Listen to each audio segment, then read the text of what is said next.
So we've done the NFC West, NFC North, AFC West.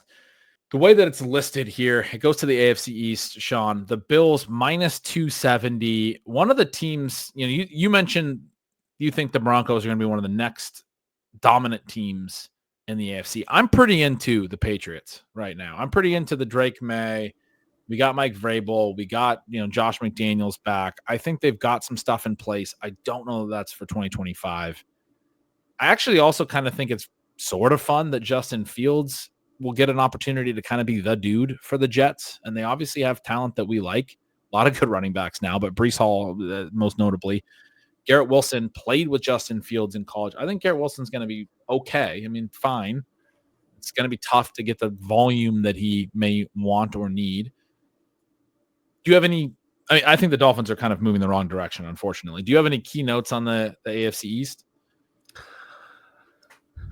Probably not, but I guess I do think this is a year early for the Patriots. Yeah. I think we both like Vrabel, both like the overall competency there, both like the leadership. It's a contrast to some of the teams where you're getting young coaches who probably never deserved the opportunity and then don't have that combination of either leadership or elite tactical acumen to the point where they can overcome some of those things. But I guess when you're talking about the Patriots being competent,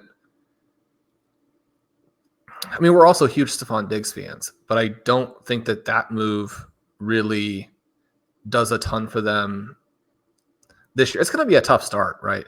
And so when we're thinking about their passing offense, it's still going to be bad this coming season. I loved that move. You didn't like that move. I thought that was huge for them. You can't have Jalen Polk and Kayshon Boutte as the only guys that are running routes for Drake May right now. I mean, you got to have, he's coming back from an ACL, but you got the fact that he can at least go out there and win a little bit. He still had a strong targets per out run last year. He has been a target earning, get open wide receiver every year of his career and especially in these later years. He's not super old. There's no reason to believe that he can't play anymore. That was one I was pretty excited about, was Drake May getting a player that once healthy can be a true number one and win despite, defensive attention, because he needs that. Who's he going to throw to?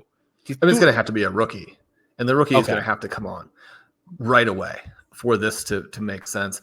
Yeah, the Dolphins are probably going in the wrong direction, but I just still think the Dolphins tend to be one of those teams that has been so snake bitten with the injuries that we're not really evaluating them correctly. I guess I don't see a ton of difference between the Dolphins and the 49ers, other than the Dolphins are probably actually more talented. Now, is that full 1 through 53? Maybe not. But I guess I'm surprised by these numbers. I do also really like Aaron Glenn. I think that what he did for the Lions is probably a little bit understated. Now, whether that translates to the Jets right away or if it's a slower build, but I think that Justin Fields, as you mentioned, is really interesting. I think that offense now could be not dynamic, but could be a good complement to the defense. We know the defense is very talented. We know the defense really declined when they fired Robert Saleh, which was a weird sort of emotional type of move. I think that with Aaron Glenn, you perhaps get that sort of tactical acumen, but also the leadership. So both things, maybe what Saleh wasn't quite providing in some areas. And so I would have the Jets up. I would have the Dolphins up. I would have the Patriots way down from what these numbers reflect. And again, it's not that I don't think the Patriots are going to come on and develop and, talking 2026, Drake May, a good coach, all of those things. It just seems, and we know that the things can come together very quickly, right? And so if Drake May is an absolute star, then that probably works. But I just think they've got a lot of work to still do. Yeah, I'm with you. And I was saying that earlier, but I don't think the rookie QB window offers as much as it does necessarily. I think they're a year off for sure. That's why I wanted to kind of power through this division, because the Bills are the biggest favorite by a lot from any team in the league. They're minus 270. And then when you said you were surprised by the odds, I was going to ask specifically, but it seems like you're talking about the second and third and fourth teams. I think we kind of agree that the Bills are probably legitimate big favorites here, which is why it's not that super interesting to me. To me, we're a little bit splitting hairs. This is the division also far and away the longest shot odds for the second team. The next longest is plus 320. Almost every other second longest odds, second favorite is inside of 3-1. This one, you have the Patriots I mentioned and Dolphins tied at 6-1 as the second and third team. And then you have the Jets at 14-1. 6-1 is as long as the last place team in a couple of the divisions we've already discussed, the NFC North and NFC West. There, so that's the second place team. Again, it goes with the Bills being the biggest favorite at minus 270. But I thought the Jets at 14-1 were somewhat interesting. I went over to their Super Bowl odds to take a peek at that as well, just out of curiosity. I don't actually think they're like threats to win the Super Bowl necessarily, but they're 160-1. They're way down there, and I'm like, I don't think the Jets are that bad. But the Dolphins Patriots thing, I think we have a minor disagreement there. But I'm with you that they're a year off. I don't think 6-1. I didn't highlight 6-1 as being worth chasing. I don't think 6-1's even that great of a bet, even though it's 6-1. But you're saying that should be even longer. It should be 10-1 or something. I like your notes about the Dolphins. I don't know if I would agree that they're more talented than the Niners. That's a fun take. I did like that one.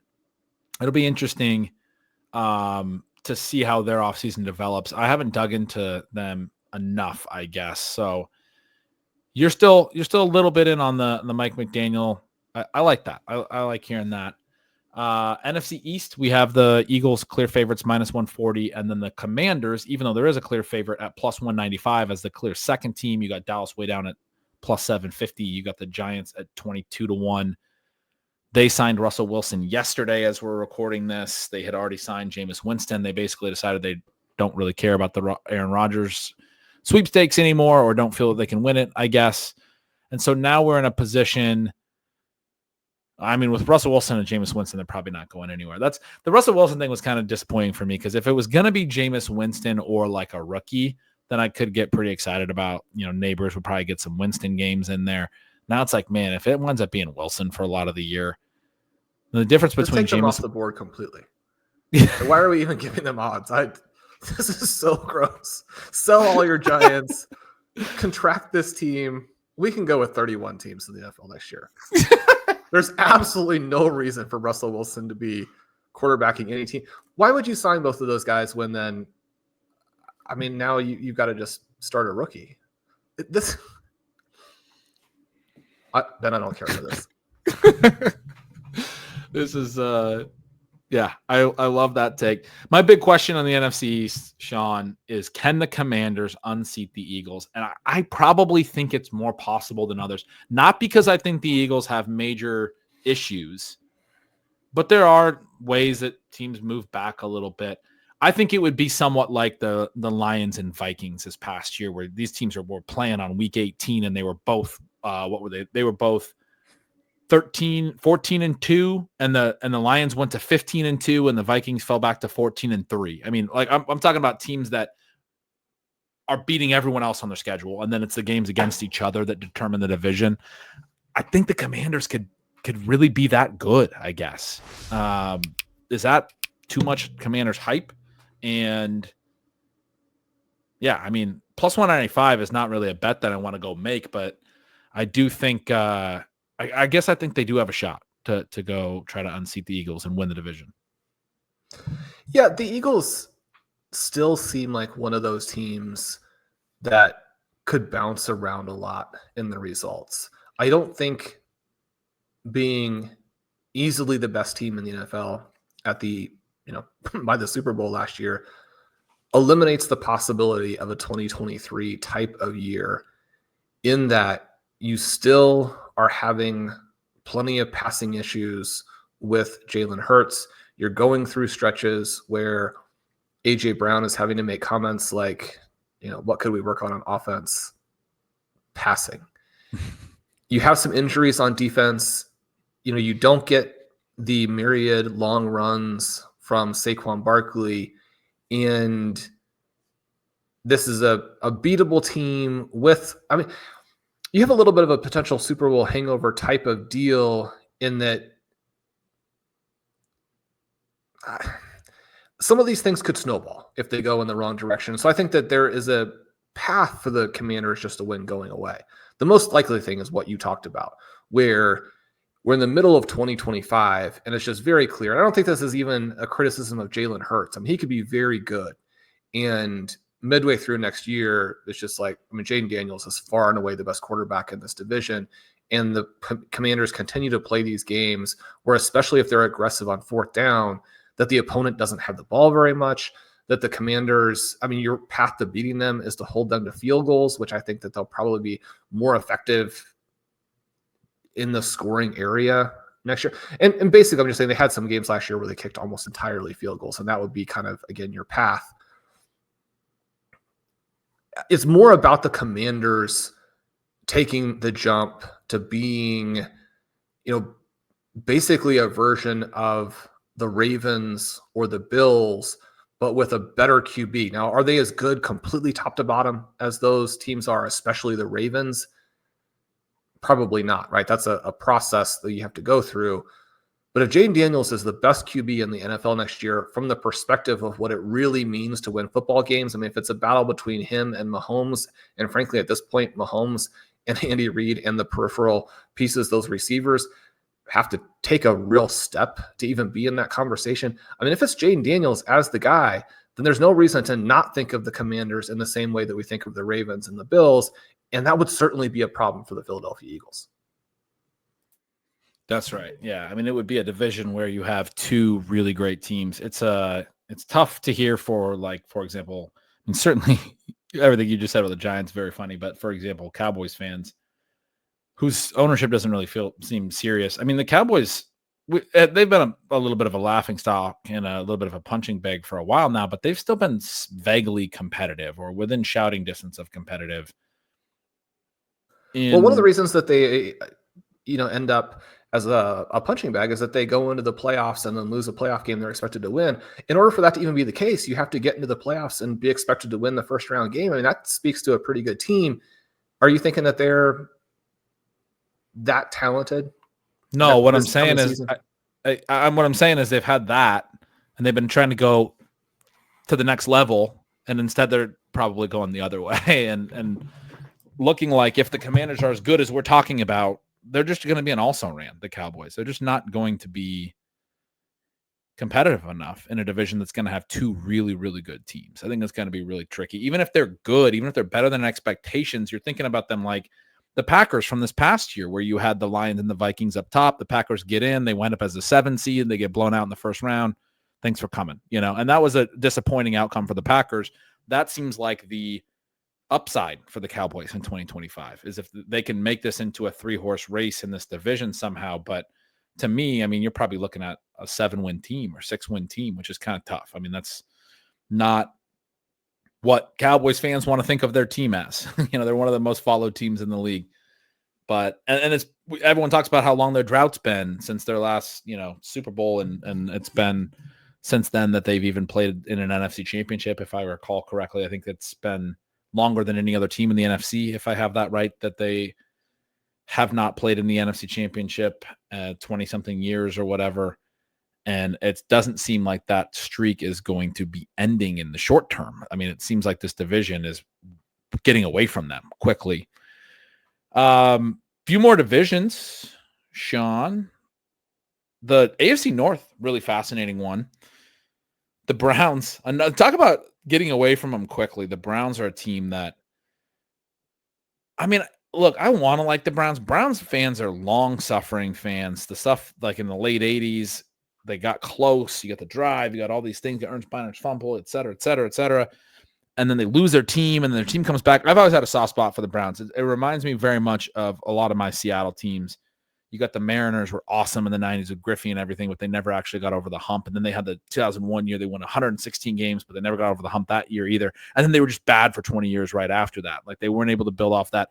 I don't think people will remember this about the Seattle Mariners. Fun fact, they win 116 games, tie the MLB record for wins. Very next year, miss the playoffs, and then go on a 20-year drought of not going back to the playoffs immediately after the best regular season in MLB history, literally starting the next season. And then you also have my Sonics, who just got stolen and went to Oklahoma City. So you have, some similarities there that the Browns fans have dealt with. They had some really great teams, and their teams just got bad, and then their team got stolen from them by Art Modell, and then it came back, and they haven't been good since then. So you're predicting like relocation again? No, I just wanted good things for these fans, and they unfortunately are run by maybe the devil. I don't know. Brings in Deshaun Watson, pays him all his money. The karmic justice for the Browns as an organization and for their owner it's what we all want. I'm not trying to kick the Browns fans while they're down. You know what I mean? That's all I'm trying to say. But they are. You could also say that, yeah, I mean, the Cleveland Browns are not going to win this division, but they are more likely to win the AFC North than the New York Giants are to win the NFC East. I mean, come on. I strongly agree with that. The Browns are 30-1. They are the lowest odds of anybody in the NFL to win their division, and they're tied for the lowest odds to win the Super Bowl with the Titans at 200-1. The Cleveland Browns right now are viewed as the very worst team in football. They went 3-14 last year. I get it. Like, it's not that surprising, but I mean, they were 11-6 in 2023. This is a team that was very good not that long ago, right? A couple years prior, when they had Baker Mayfield, they had some good seasons. They went 11-5 in 2020. It's not great for Browns fans. And this division, which a while ago felt a little bit like how we talked about the NFC North, where all the teams are really competitive and really good, now has 3 probably pretty good teams and then one that's completely nowhere near competitive. And they're not going to be competitive. They got to get out from under the Deshaun Watson contract. Everyone sort of, I think, understands that for the Browns. I guess my hope for the Browns is that they're at least vaguely fantasy fun. If they go out and get like a Kirk Cousins, which has been discussed, there's a tie-in with Kevin Stefanski there. Maybe Cousins in the second year back from the Achilles is able to at least play a little bit better than he did last year. Maybe they're able to actually get some passes out there to Jerry Jeudy, and we get some interesting fantasy relevant stuff. You don't seem sold on that. We have the Steelers here at plus 475 and the Browns at plus 3,000. And if one of them is quarterbacked by Kirk Cousins and the other one by Aaron Rodgers, then, I mean, the odds should be about the same. The Steelers at 475 is – I was wrong on the Steelers last year. I said the Mike Tomlin stuff, he's not going to win 10 games every year just because he's always won 10 games, and then he was able to do it with Russell Wilson. So I'm just going to lay off the Steelers right now. Maybe they'll figure it out again. I don't know. That does seem weird to me. This seems like a 2-horse race again. You got the Ravens at minus 130. You got the Bengals at plus 220. Bengals looking like a little bit like long shots, even bigger long shots than the Commanders behind the Eagles. How do you think about the top 2 teams? Because I'm with you. The Steelers are probably not a big threat at plus 475 there. It should maybe even be a little longer. I think on both of these teams, we're really looking at QB health. And that seems to be, I mean, you mentioned QB health, and it's like, well, we can't really predict that. I mean, mostly the guys will probably stay healthy. They both had MVP caliber seasons last year. When they both had MVP caliber seasons, one team was probably the other best team in football other than the Eagles. And then the Bengals missed the playoffs. But a lot of that is fluky, even going down to their individual games against each other, which were basically coin flips that could have both gone to the Bengals. The Bengals are a team that seems to handle the Ravens extremely well. And it's great when you have some control over that, where if you go out and win those games, then suddenly it massively impacts who wins that division. I mean, both of these teams are really very clearly be in the playoffs unless they have catastrophic injury situations. You're going to be more limited with the Bengals and not having the rushing element for the QB. And yet within that limitation, the Bengals are set up to be what the Detroit Lions were last year. And as good as Jared Goff was, you're probably not going to have that massive meltdown in the playoffs that we saw from Detroit. I guess my biggest concern with the Bengals is just their coaching staff is not remotely as good as like Detroit's coaching staff has been. Even when you see those positive things, you now have all of these guys signed to play together. They should put up 40 points every game, all of those types of things. I need Joe Burrow and T. Higgins to stay healthy, and I need the Bengals to look like they've practiced before week 4. And we're talking about like 2 months of the team being together and your midseason before your offense comes out and executes. But it's also been that this is a team where they do not make good late game tactical decisions.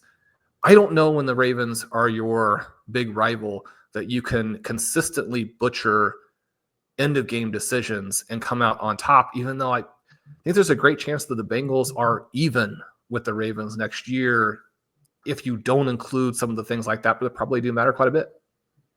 Yeah, I love those notes. When you said that they played the Ravens so competitively in their 2 games, my recollection was they should have won both games. And so I went back and, as you were talking through the rest of that, was kind of digging into the game logs, reminding myself. I mean, the first game against them, they were up 38-28, the Bengals, in the fourth quarter. About 5 minutes left, the Ravens score a touchdown to make it 38-35. Bengals are driving down field a little bit, get into Ravens territory, and Burrow throws a pick. I don't remember how this play went. This was earlier in the season. Intended for Jamar Chase. Marlon Humphrey picked it off. I'm sure Bengals and Ravens fans remember it. Ravens traveled back downfield with 1:40 left. Justin Tucker, they stalled out. They had to kick a 56-yarder, and Justin Tucker made it. He wasn't as automatic last year, but he made it. That ended up forcing OT. And then in OT, Evan McPherson, who has a huge leg, had an opportunity to win after Lamar Jackson fumbled. He had a 53-yarder that he missed, and then the Ravens won in overtime. So that was their first matchup where the Bengals could have won with that kick in overtime. They could have potentially won in regulation. Second matchup, it's 21-20 with about 6 minutes remaining. Lamar Jackson hits Mark Andrews for a touchdown. They get a 2-point conversion, 28-21. Burrow hits Chase for a 70-yard TD on the very next play. So they tie it 28-28. Ravens drive down and score 35-28. Bengals drive down and score with 38 seconds left. And then they went for 2. And they failed on that 2-point conversion. I remember that play. An attempt to Tanner Hudson. 35-34 was the final in that one. They could have easily won with a conversion very late. I mean, there were still 40 seconds. Ravens fans will probably point out they may have been able to get a final field goal opportunity there. Bengals weren't necessarily in position to win that one, but they could have easily won it. The first one they were in position to win. It's fascinating. Well, I think we talked about this offseason already, but I feel strongly that the Bengals, for the reasons you talked about with the late game stuff and everything, they should have fired Zach Taylor this offseason. It's enough years of poor starts. It's enough years of underwhelming results relative to what you have on your roster. That's what owners don't seem to care about or understand or get. You can't go 9-8 2 years in a row in the middle of Joe Burrow and Jamar Chase's prime together. You have to be better than this. You're doing it because of lack of preparation in an offseason and starting as slow as you did multiple years running. You have Trey Hendrickson, who's like potentially in the, a lot of people thought he should have been the defensive player of the year. He's in the defensive player of the year discussion. You have T. Higgins has a healthy year and has a strong year. Not as healthy, actually, as I say that. I think he missed several games, but it's a strong year when he's out there in 2024. This team went 9-8 with like a lot of good individual seasons, right? Like Chase Brown ended up being a pretty good running back. You had several really good things going on there, including Burrow, who was thought to have a serious hand injury. He wins comeback player of the year and has a really great season. People were microanalyzing his grip strength after week 1. He goes on to lead the NFL in passing yards, if I'm not mistaken. Well, and then even something as small as the Chase Brown thing, right? Where you're not going to blame the team for having, well, I think you can probably blame the team for having signed Zach Moss. We know that the Bengals intend to have someone take a little bit of the heavy work this coming season from Chase Brown, but even something as simple as, again, that tactical split, where when you have Chase Brown, it's got to be 70-30, and you're using Moss as a breather guy, maybe on some passing situations for blocking, maybe in some short yardage. It can't be an even split when you have that big a difference in the dynamism between the two players. You're the guy in practice who gets to evaluate them. You see them more closely than anybody. You are part of the reason that Brown generated all those offseason puff pieces, and then you were bad in the first half of the year in part, and just a very small part, but because you played the wrong guy way too much. Right. You can't continue to do those types of things. And I know people love to say running backs don't matter and all that. We're evolving show. Everyone's evolving. The sport's evolving. One of the things, Shawn, that I've started to think about it more is not without considering positions. How many dynamic players do you have on the field? You get 5 skill position players at a time, right? This is a team that had Jamar Chase and T. Higgins and sometimes didn't have T. Higgins on the field and no one else. Who was their third receiving option? I mean, Mike Gesicki at times did actually step up. I should be fair to him. But the Jermaine Burton pick didn't work, right? They didn't get a whole. I mean, Andre Yosevach showed some red zone acumen, but I think people would be surprised. He scored a lot of touchdowns. You'd be surprised to go look at his numbers. He didn't do a whole lot else other than those TDs. They didn't really have anything else in this offense.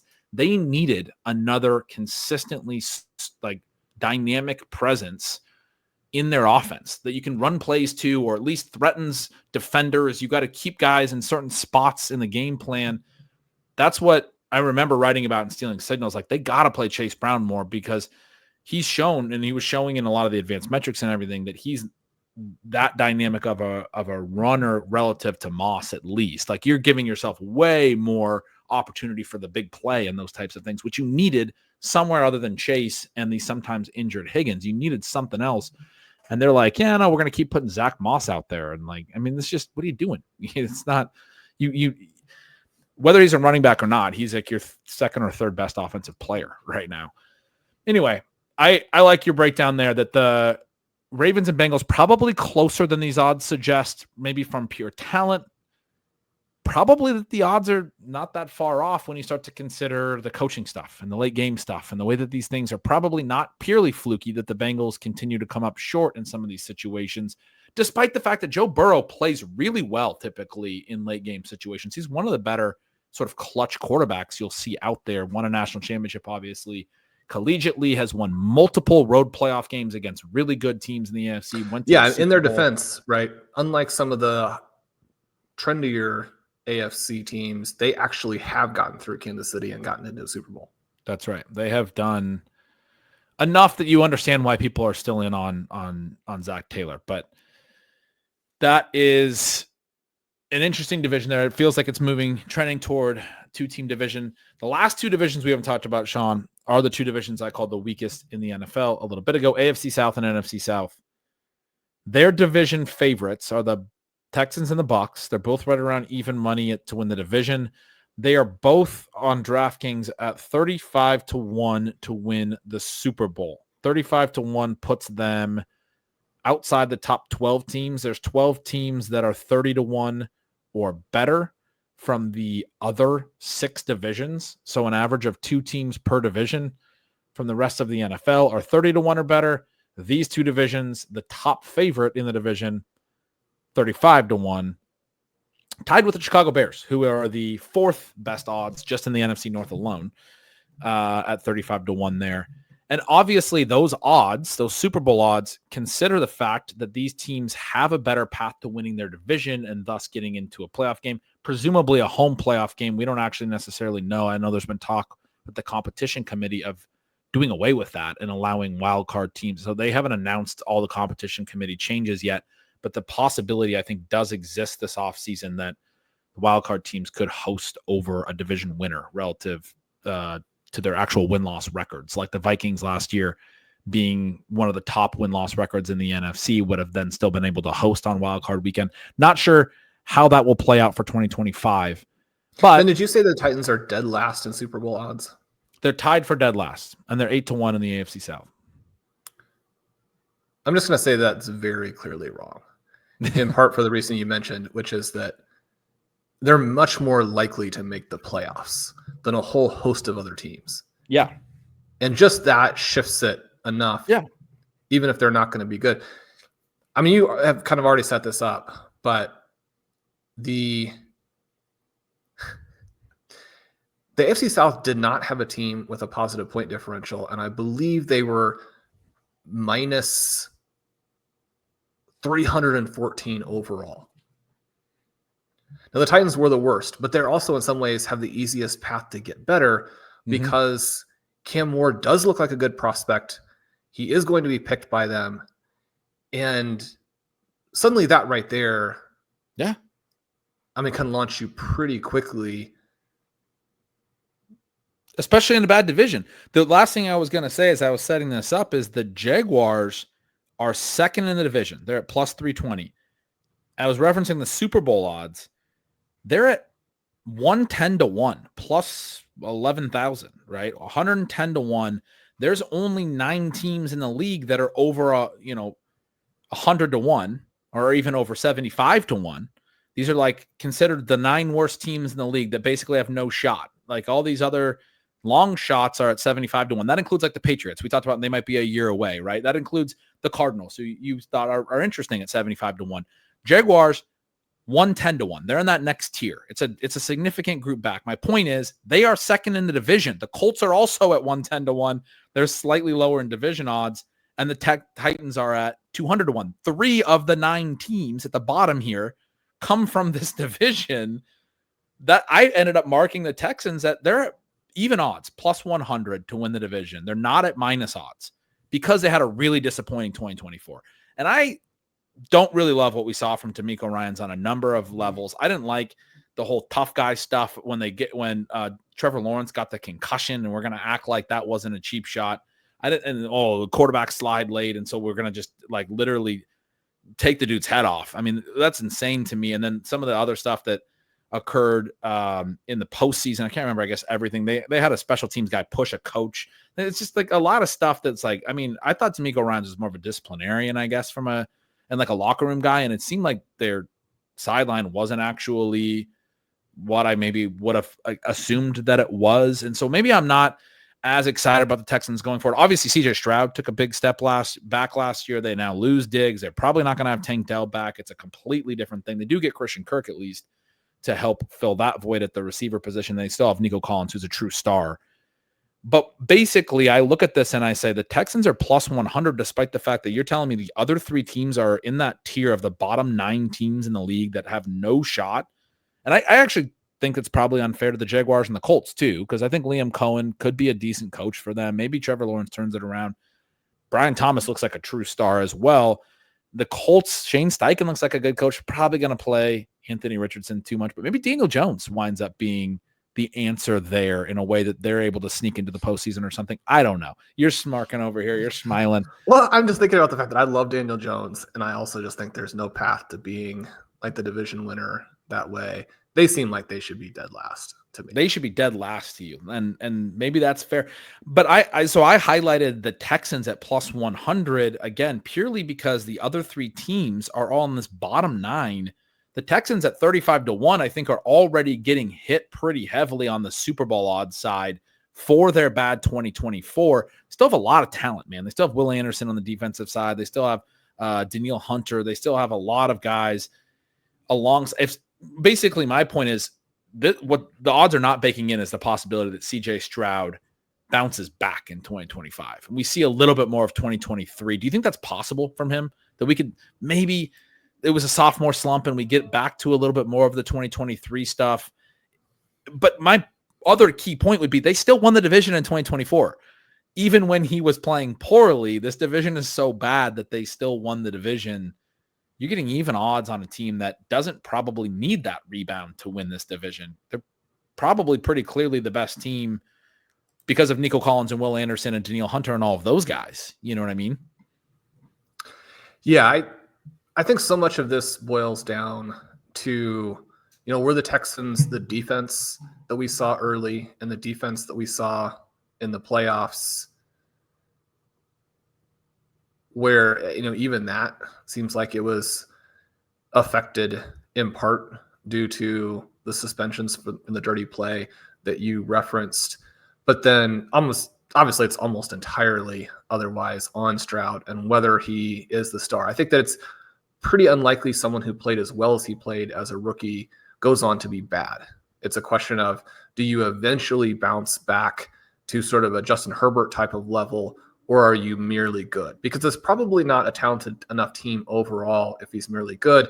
The other thing that you're looking at is they were reluctant to make that offensive coordinator move during the season like the Chicago Bears did. It was something they desperately needed to do. But then they make a hire within that sort of Los Angeles Rams coaching tree. I guess I'm not convinced that that's enough different from what they were already trying to do. Now, just because maybe you have some stylistic similarities, doesn't mean that the coaches are going to be remotely the same caliber. And so those are two completely different questions. But I guess I think that one of the things we saw in 2024 was a little bit of the bloom off the rose of this 49ers and Rams type of offense. Not that it still can't be good, and not that it still doesn't boil down to the specific guys, as opposed to just saying anybody running that will be successful.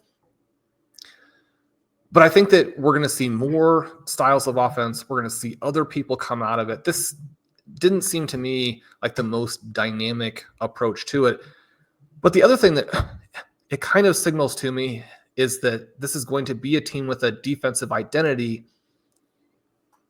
I don't know. I just would love to see a team that thought they could dominate everywhere. And DeMeco Ryans doesn't seem to have that same perspective that I think you're getting from the Ravens, that you're getting from the Eagles. I mean, you could certainly make the comment that the Chiefs have veered too far into a defensive identity type of approach. And probably that keeps them from gapping the other teams. I said that the Titans were the team with the best chance to really overperform. I do want to note that I thought Brian Callahan should have been fired. And so even if you end up hitting on Cam Ward, I think you still have some real coaching weakness with the Titans that even if you don't love the coaching staff, I mean, this division is one where, yeah, you're talking about top to bottom having issues with talent, but I think that talent extends to the coaching staffs, where this is just an underpowered division all the way through, but the Titans are probably the weakest. And so when we keep that in mind, we did a thing after Cohen was hired and how the Jaguars could be really exciting. Some of their moves since have really failed to impress me, but I guess I do think that if a team really jumps up and has a fantastic season out of the AFC South, then it's probably because Trevor Lawrence and the Jaguars were able to resurrect or reinvent themselves in a similar manner to the way the Chargers and Justin Herbert were able to reinvent themselves once they got a more overall competent coaching staff in place. I think I was going to ask you about the Jaguars next, and I think that's how I feel too. I mean, Lawrence was one of my favorite sort of mid-round or later round quarterbacks last year, and I felt like a lot of what had happened for him so far in his career, particularly I remember referencing the passing touchdowns a bunch, that he just needs to have one of these years where the passing TD rate is like reasonable, because his career high is only 25, and he ends up having a season where he only plays 10 games and he has 11 pass TDs in 10 games. So it's not like that was the season that we were looking for there. He took a pretty big concussion that ended his season, I think, if I remember correctly. He didn't play after that. But he's had some mobility over the years, and I think this is what Liam Cohen did, with Baker Mayfield and everything. And now that you have Brian Thomas, this is the best iteration of it. A lot of what I said going into last year, he's only 25. Some of these quarterbacks can, develop a little bit later, et cetera, to me still exists as a possibility that he's a fifth-year breakout instead of a fourth-year breakout in that way, and has his first 30 pass TD season, maybe throws 35 in that first year where it all comes together. I could definitely see that. I don't think I'm going to play it as much. It's one of those things. It's like, once you're snake bitten on it a little bit, it's like, I don't know that I'm super excited to be all in on Trevor Lawrence again necessarily. And I agree with you. I don't know that I feel like the Jaguars' direction felt amazing with some of the other moves that they made. They did build out some of the non-fantasy positions in a way that may help them. They do have 10 picks. They have 2 third-round picks. They have 2 fourth-round picks. Obviously, they were terrible, so their picks are early in rounds. This is a team where after the draft, we could be even more enthusiastic about their chances to win this division. Yeah, they're interesting. And I mentioned I highlighted the Texans at plus 100. You made some interesting points about the coaching staff and some of those major concerns. I was looking through their depth chart a little more. I knew I was not thinking of all the big impact players. I didn't mention Derek Stingley when I was kind of talking about different defensive players, but they have a legit cornerback as well, which is huge. They brought in C.J. Gardner-Johnson this offseason, but I also mentioned a little bit ago, got rid of Laramie Tunsil to Washington, replaced him with Cam Robinson, who I believe was on Jacksonville before they let him go in season to Minnesota. They brought him in this offseason to be their new left tackle. I'm pretty confident that that's a downgrade from what I understand about offensive line, but I guess I don't know for sure.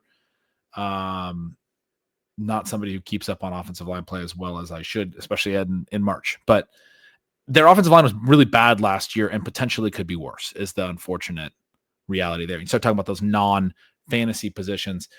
Texans are interesting, man. A lot there. If CJ Stroud rebounds, that probably overrides everything else that we're talking about. If he is able to elevate again, as you talked about, his range of outcomes now very wide. Probably not going to be bad after that rookie season he had. How quick can he rebound from last year? And they aren't doing him a lot of favors on the offensive line. And his receiving core is, Tank Dell's now hurt, and it looks worse this year than, one of the big things we were excited about him in fantasy going into last year was looked like he was going to have 3 really good receivers. And that's not something that it looks like he's going to have this year. Although, again, well, Nico Collins could be like the number 3 receiver or number 2 receiver off the board, hit that, and have their overall receiving core be still decidedly underwhelming. Yeah. I mean, it'll depend a lot, I think, on Christian Kirk. If he's able to play at a decent level, he's kind of a fun one to think about as well. A little bit of an enigma this year. But yeah, the AFC South. Maybe I'm not as convinced of the Texans. Like my argument was that because all the other teams are looked at so unfavorably that the Texans should just sort of be the default pick if you're giving even odds on it. And they're not even, they're at plus 100. They're not even in the minus odds range. But I don't know that I actually buy that. I think there's a lot of uncertainty here. The Texans aren't good enough to necessarily buy into that. The Bucs lead the NFC South. They're plus 110. You get the Falcons at plus 230, presumably going to be playing Michael Penix all year, basically running back last season, but just saying we're going to play the other quarterback this time. They don't have Grady Jarrett anymore. There's some moves, obviously, but a lot of the offensive stuff looks similar to me as far as the way that their personnel shakes out. It seems like it's going to be Bijan and Algier. It seems like, and as of right now, it's going to be Drake London and Darnell Mooney and Kyle Pitts again, and I wonder if it would be Ray McLeod again. Maybe they'll make some moves in the draft to try to at least add a slot receiver or something. They are the second favorite at plus 230. The Panthers at plus 425 after the late season rebound from Bryce Young. Dave Canales looks like a good coach. I'm intrigued by the Panthers. I don't know how quick I am to buy into that. I don't know how high. It's sort of the opposite of what you just said about Stroud, where based on his rookie year, it's kind of hard for him to not at least be good.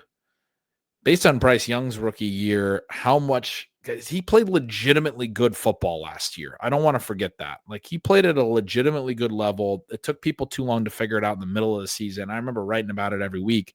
This guy's playing better after he came back after Andy Dalton's car wreck. This guy's playing better than he's ever played by a mile. And he continued that through the majority of the rest of the year. He played a really good game in like week 18 or whatever it was to go off into the off season. So anyway, Carolina comes in as the third favorite in this division at plus 425. The Saints are all the way back at 8-1. Again, despite another really weak division. I mentioned those bottom 9 teams. 3 of the AFC South teams are down there. Both the Panthers and Saints are down there.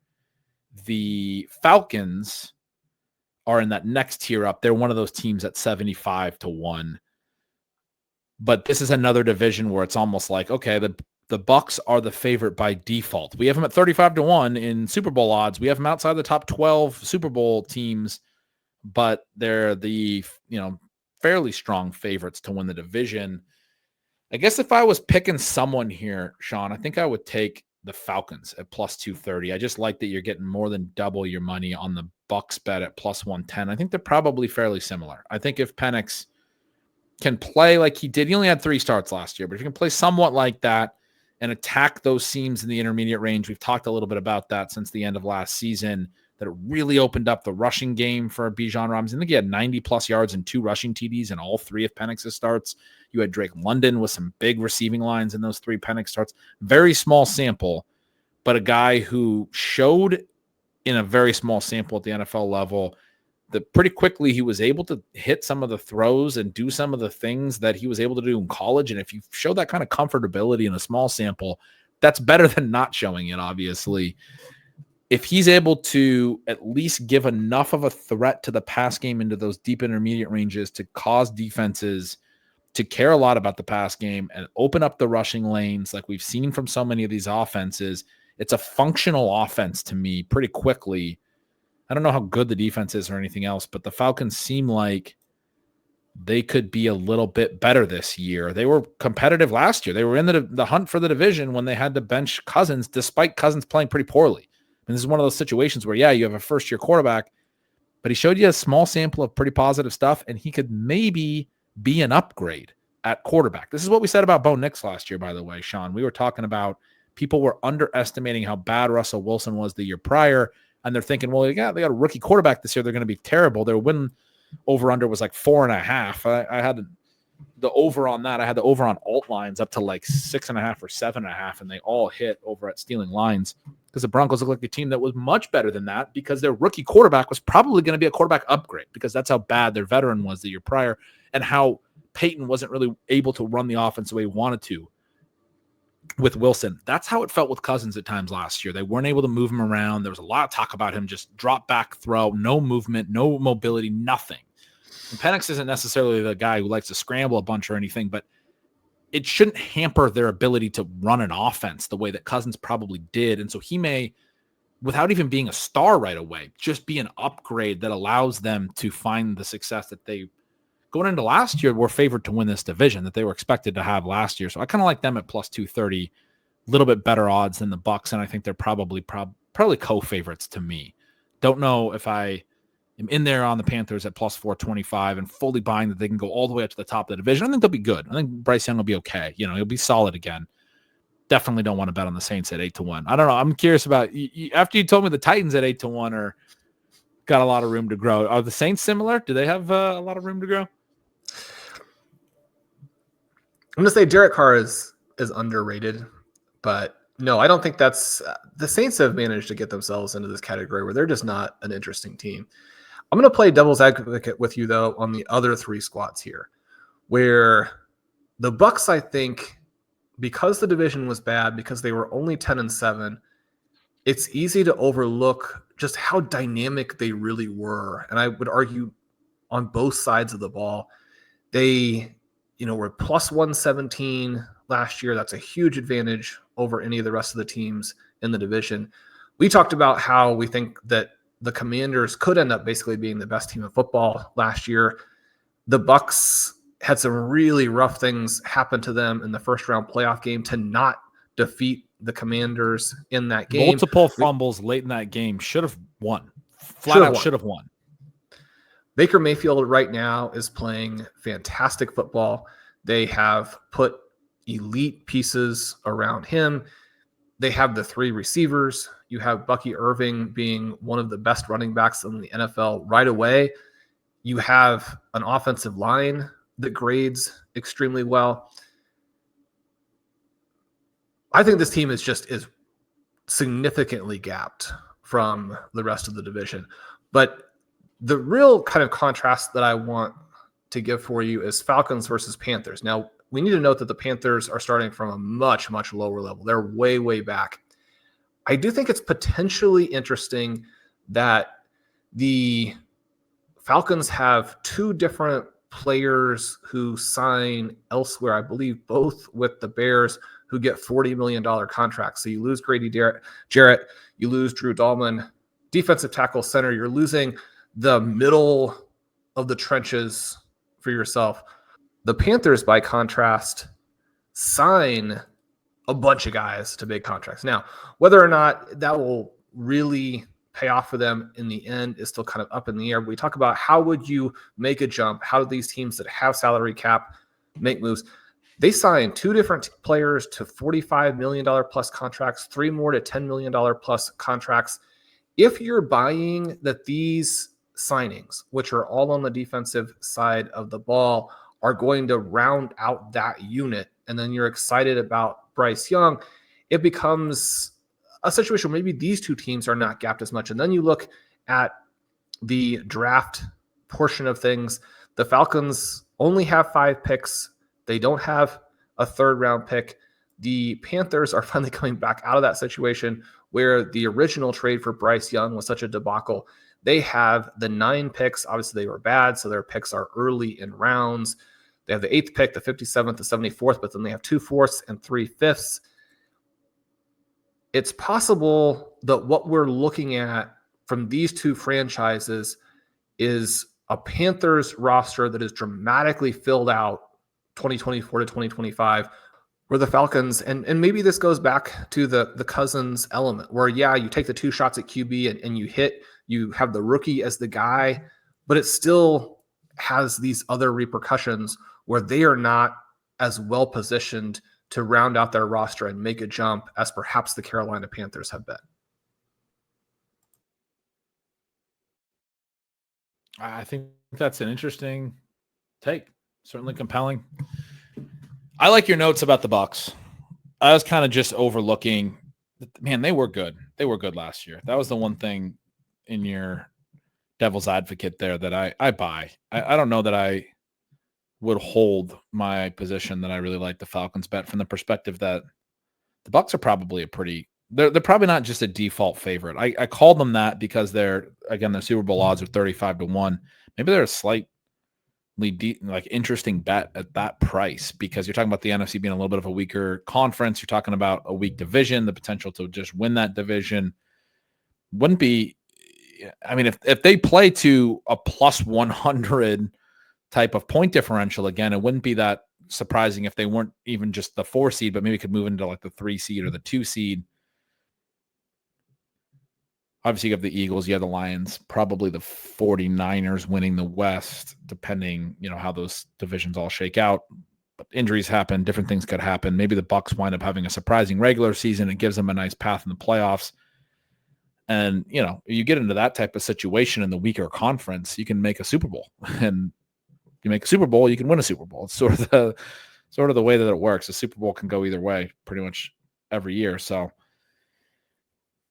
yeah, I don't know. That's an interesting one. I think the notes on the Bucs in particular, I thought were pretty compelling. I don't know if I'm buying your Panthers and Falcons flipping. And the Panthers are putting too much weight on those lower last spot. The Panthers were bad. Yeah. I don't know if I'm maybe putting too much weight on what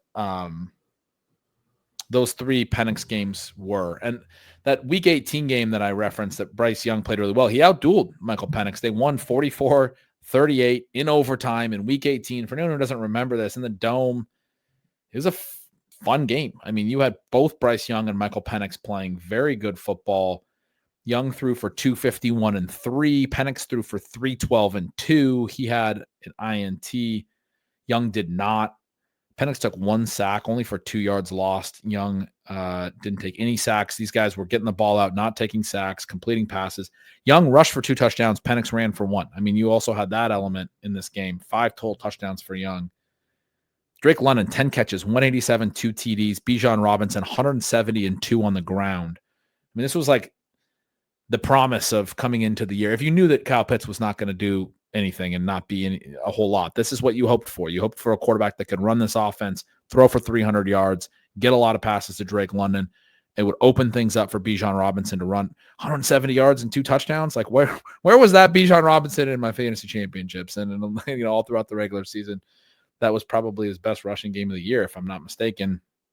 And it's interesting because I'm putting a lot of weight on that, and it's in a game where they were playing the Panthers and Bryce Young outdueled him. So that'll be a fun one to watch as well, where we seem to be a little bit split. Maybe I'm not giving enough credit to Dave Canales and the group that has quickly rebuilt this Panthers team after a really tough 2023. I mean, that was the organization you felt like had no direction, had no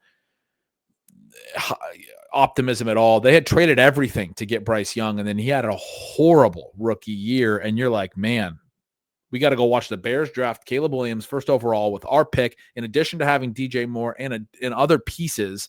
And the guy that we thought was worth all of this isn't. We're screwed. And in 1 year, the Panthers have turned that around to maybe Bryce Young can play a little bit. Maybe they found the right coach. Maybe this is a team that you're making a case can compete for the division. It's a weak division, but can compete for the division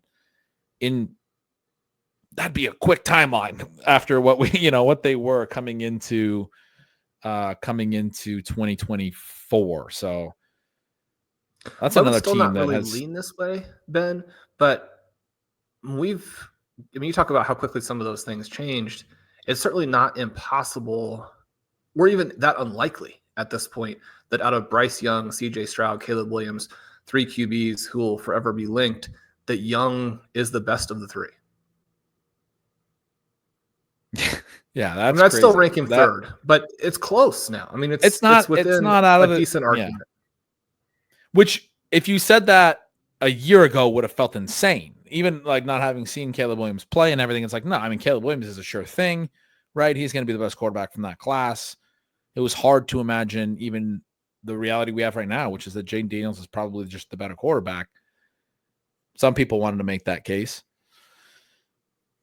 And then you had Stroud looking like a top 5 quarterback in the immediate term and forever, long term, right? I mean, it seemed pretty straightforward. Yeah, that is wild that this is where we're at now, that you can say that and it's not insane. It's within the realm of the different variants and possibilities that could exist in the next. Just looking at how much has shifted from last offseason to this offseason, you can see how much can change in our perceptions of these players in 1 year. Well, if you needed to start a reality quarterback in week 18, even before you know that he put up those stats, you would have picked Bryce Young for week 18 of the 2024 season, which when he was benched at the beginning of the year, that seemed about a 1 in 1,000, maybe 1 in a million possibility at that moment. But it was clear cut in week 18. You would have wanted him, and yeah, he was a good fantasy quarterback down the stretch as well. Ben, this has been a really fun exercise. We always go into it with a certain level of expectation for what we're going to cover and accomplish, and I always work to have fun with it. I always have even more fun than I was expecting. This gets me fired up for reality football. You have a pick relative to the odds for that Super Bowl as we close here? Oh, I just closed that, but I'm going to open it and I'm going to give you one. My favorite one in the early offseason was the Commanders, but they have risen quite a bit. They're at 16-1. They were down. They were like 8th or 9th. That was back in like February when I was doing my Omna fantasy stuff that I've mentioned before. I was big on the Commanders at that time. I mean, I think the Bucs at 35-1 are interesting. I think if you're looking for long shots, you probably want to be dabbling in the NFC for the reasons that we know. I mean, it's getting a little bit more balanced. We gave out the Commanders, I think, Shawn, on a show, or else maybe it was pre-show, but I remember saying to you they probably have the best quarterback in the NFC, and you're like, they definitely do. So talk about having the best quarterback in your conference and not being one of the favorites in the conference. They're now up to the 6th highest odds in the league, and they are one of the favorites. But I think they were 25-1 at one point. Shawn, I do like the Chargers at 25-1. I think I feel better in a lot of ways about them. And so that's one where we really maybe disagree, because you think the Broncos are even just the better team in that division. The Vikings at 30-1, it would be a little bit interesting. Chargers obviously tougher path with the AFC. So I'm looking back over at the NFC. The Vikings 30-1. Kevin O'Connell will be interesting with a rookie quarterback. But if JJ McCarthy's good, maybe he's better than we think. His profile a little bit tough to read coming out of that Jim Harbaugh offense. Kevin O'Connell, he seems to have the makeup. I've loved a lot of the stuff I've heard from him this offseason. Kevin O'Connell, I trust. I think Justin Jefferson and Jordan Addison and TJ Hawkinson is the best 3-man group in the NFL. I don't think people really realize that, but you have Hawkinson's a top 10 tight end, in addition to the fact that Addison, as we talk about on the show, is probably a top 20 or 25 real life wide receiver. There's a guy who was winning a Biletnikoff at 19, was scoring 10 touchdowns in the NFL at 21. He was 22 all of last year. He scored 10 more touchdowns. doesn't get the credit that he deserves because he plays alongside Justin Jefferson. But you have Jefferson and Addison, and then you have a Hawkinson level, former first-round pick who really broke out pre-ACL. He's going to be 2 years removed, had a decent little end of the season last year. That three-man receiving core brought back Aaron Jones. And this is a dynamic offense. They address the interior of the offensive line, defense line. I'm going to go with the Vikings. 30-1. That's my pick. That team can win the Super Bowl. That's a great selection. I love that. I love the Vikings. I'm going to go a little bit longer shot-ish. Thinking about where Detroit is, the argument I made for the Packers as well. And then we were talking about Eagles, Commanders, and I'm also very enthusiastic about the Bucks. I guess it seems so clearly in the recent past that the AFC was hardest, especially when you consider how the Chiefs just embarrassed Sean McDermott's defense in the AFC Championship game and then could not. I mean, Ben, it's not they couldn't pick up a first down. You were hoping that the Chiefs, when they punted, would have fewer than 10 yards to go. Their offense was that completely just destroyed by the Eagles. I think we might be getting back to a more balanced or edge to the NFC. Just a thought that I had as we kind of went through all of these teams today. And certainly, I mean, the Bills have to be massive favorites in the AFC East, and yet their number one signing in free agency is Josh Palmer. We talked about what teams, how teams should be graded and holding coaches and GMs responsible or accountable for the performance relative to what you have. The Buffalo Bills have Josh Allen. They have people either on the coaching side or the front office side who should definitely be fired. I'm going to go with the long shot Super Bowl, again, relative to the odds, not the one I think is going to happen. But I'm going to go ahead and go Broncos, Cardinals. You've got some weaknesses in those quarterbacks. I don't think that Kyler Murray can be a Super Bowl QB. Maybe this is an emotional pick, but I think relative to the odds, those teams are in great position. You have two mobile QBs. You have interesting rosters. You have, especially on the Cardinals side, I think a very exploitable division, much more so than the perception. Broncos, Cardinals. Get your bets in early before. That's your matchup. So I got to give you a long shot to pair with the Vikings. I like your note that the AFC's probably given up some. I still think there's so much more quarterback talent in that conference because of Lamar and Allen and Mahomes and Burrow. And it's like on and on and on. And Stroud is able to rebound it all. Herbert. Like there's so many guys you forget about. You're talking about Bo Nix being this star. I mean, he's like the seventh best quarterback in his conference. But I mean, that's just because there's so many good. And then they get Drake May as well. Like Jaden Daniels was a great ad for the NFC. It was amazing to have the best young quarterback be in the NFC. But in that same year, we got Bo Nix and Drake May in the AFC. Like there's so much on the AFC side. But if I got to give you a long shot to pair for my Super Bowl matchup with the Vikings, I'm going to go to that bottom 9 tier that we were talking about. The over 100-1 odds, Sean. You took the Cardinals at 75-1. I liked our conversation about the Jacksonville Jaguars. I think that's a bet at 110-1. They could win that division we talked about. And if Lawrence does, I guess I do think it's possible that Lawrence could be, especially with a new coordinator, Liam Cohen, with Brian Thomas, with the things that they have going for them now. They don't have Christian Kirk anymore. They don't have Evan Ingram. They really need Brian Thomas to be a star. I guess I don't think Travis Etienne's done either. I mean, some of the early drafting has him really, really low, and maybe they'll draft him back. I don't know. But I mean, this guy had back-to-back 1,400-yard seasons in 2022 and 2023, has an injury-plagued 2024, and people act like he's chopped liver. I mean, maybe he gets back to being a little bit of a difference maker out of the backfield. I'm not entirely sure. They've got their Josh Palmer. I mean, De'Ami Brown is now on the roster. We liked him coming out of college. I thought you were going to say Gabe Davis. They have multiple Josh Palmers. They have multiple. But look, Brian Thomas is him. Trevor Lawrence is a stud. In this theory. They're 110-1. They're 110 to 1. I'm going to go Vikings, Jags. You got Broncos, Cardinals. I like it. That was fun. That's also going to end it for us today. I'm Shawn Siegele. With me, as always, is Ben Gretch. Make sure you have signed up for Stealing Signals over there on Substack. It is bengretch.substack.com.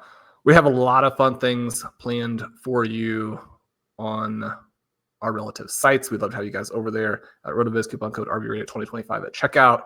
Mention the rookie guide. We'll have more rookie content as we go forward, but specifically have lots of fun things planned for Stealing Bananas this summer and this fall. Ben, I can't wait to get to all of those things.